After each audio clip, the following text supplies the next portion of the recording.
பூராட நட்சத்திரக்காரங்க பூராட நட்சத்திரக்காரங்களுக்கு இந்த 2026 ஆங்கில புத்தாண்டு எப்படி இருக்க போகுது?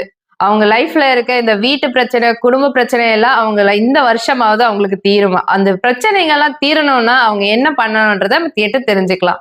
பூராட நட்சத்திரக்காரங்களுக்கு இந்த ஆண்டு எப்படி இருக்க போகுது? நிறைய இந்த காலகட்டத்தில் பார்த்தீங்கன்னா ஒரு கலவையான ஆண்டுன்னு தான் சொல்ல முடியும். ஏன்னா குரு பார்வை இருக்கிறதுனால எல்லாமே உங்களுக்கு நன்மையான போக்கே இருக்கும். மேலும் அந்த நன்மைக்கு சில இடைத்தடகல்கள் சின்ன சின்ன விஷயங்கள் வந்திருக்கும். ஏன்னா நிறைய திருமணத்திற்காக முயற்சி எடுத்த விஷயங்கள் எல்லாமே இந்த காலகட்டத்தில் நிறைய நடக்கும். குழந்தைக்காக எடுத்த விஷயங்கள் நடக்கும். அதே போல நல்ல விஷயங்கள் எப்படி வருதோ பூராட நட்சத்திரக்காலம் இந்த காலகட்டத்தில் கடன் சுமை வருவதற்கான வாய்ப்புகள் என்பது இருக்கு. சிறிய கடன் என்பது கண்டிப்பாக ஏற்படும். அதே போல என்னக்கா ஹார்மோன் சார்ந்த விஷயத்தில் சின்ன ஒரு உடல்நிலை பாதிப்புகள் வருவதற்கான வாய்ப்புகள் இருக்கு. மேலும் வேலையில ப்ரொமோஷன் பூராட நட்சத்திரங்கள் கன்ஃபார்ம் ப்ரொமோஷன் இந்த ஆண்டு உண்டு அப்படின்னு சொல்லலாம்.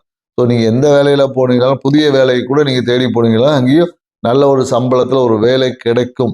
ஸோ படிக்கக்கூடிய மாணவர்கள் இந்த ஆண்டு கொஞ்சம் ஸ்லோவாக தான் படிப்பாங்க. ஸோ அதுக்கு என்னன்னாக்கா நிறைய யோகா, இந்த நிறைய குளிர்ச்சியான உணர்வுகளை தவிர்த்து கொண்டீங்கன்னா, இல்லை பழைய உணவுகளை பேக்ட் ஐட்டம், ப்ரிசர்வேட்டிவ் ஃபுட்டை நீங்கள் தவிர்த்து கொண்டீங்கன்னா, இந்த ஆண்டு உங்களுக்கு படிப்பிலும் நீங்கள் எதிர்பார்த்த ஒரு உச்சத்தை அடைவார நட்சத்திரக்காரங்க இந்த ஆண்டு சிறிய தடைக்கு அப்புறம் வெற்றிக்கான ஒரு பிரகாசமான ஆண்டு. நன்றி, வணக்கம்.